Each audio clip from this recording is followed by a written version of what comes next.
మరియు నేను తేరిచూడగా కొల్లనూలు చేతపట్టుకుని నా యొకడు నాకు కనబడెను.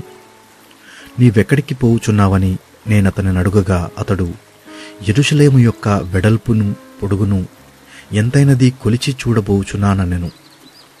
అంతటా నాతో మాట్లాడుచున్న దూత బయలుదేరగా మరియొక దూత అతనిని ఎదుర్కొనవచ్చెను.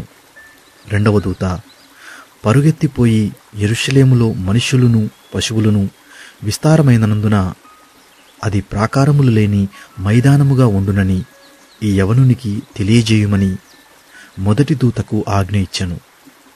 నేను దాని చుట్టూ అగ్ని ప్రాకారముగా ఉందును. నేను దాని మధ్యను నివాసినై మహిమకు కారణముగా ఉందును. ఇదే యెహోవా వాక్కు. ఉత్తర దేశములో ఉన్నవార్లారా, తప్పించుకొని రండి. ఆకాశపు 4 వాయువులంతా విశాలముగా నేను మిమ్మును వ్యాపింపజేసి ఉన్నాను. ఇదే యెహోవా వాక్కు. బబులోను దేశములో నివాసివగు సియోను, అచ్చట నుండి తప్పించుకొని పొమ్ము. ఇదే యెహోవా వాక్కు.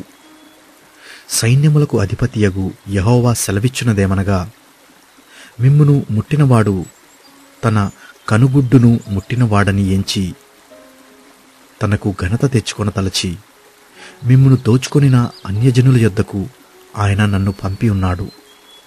నేను నా చేతిని వారి మీద ఆడించగా వారు తమ దాసులకు దోపుడు సొమ్మగుదురు. అప్పుడు సైన్యములకు అధిపతియగు యెహోవా నన్ను పంపియున్నాడని మీరు తెలుసుకొందురు. సీయోను నివాసులారా, నేను వచ్చి మీ మధ్యను నివాసము చేతును. సంతోషముగా నుండి పాటలు పాడుడి. ఇదే యెహోవా వాక్కు. ఆ దినమున అన్యజనులనేకులు యెహోవాను హత్తుకొని నాకు జనులగుదురు. నేను మీ మధ్య నివాసము చేతును. అప్పుడు యెహోవా నన్ను మీ యొద్దకు పంపియున్నాడని మీరు తెలుసుకొందురు. మరియు తనకు స్వాస్థ్యమని యెహోవా ప్రతిష్ఠితమైన దేశములో యూదాను స్వతంత్రించుకొనును.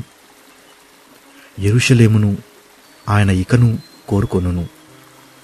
సకల జనులారా, యెహోవా తన పరిశుద్ధమైన నివాసము విడిచి వచ్చుచున్నాడు. ఆయన సన్నిధిని మౌనులై ఉండుడి.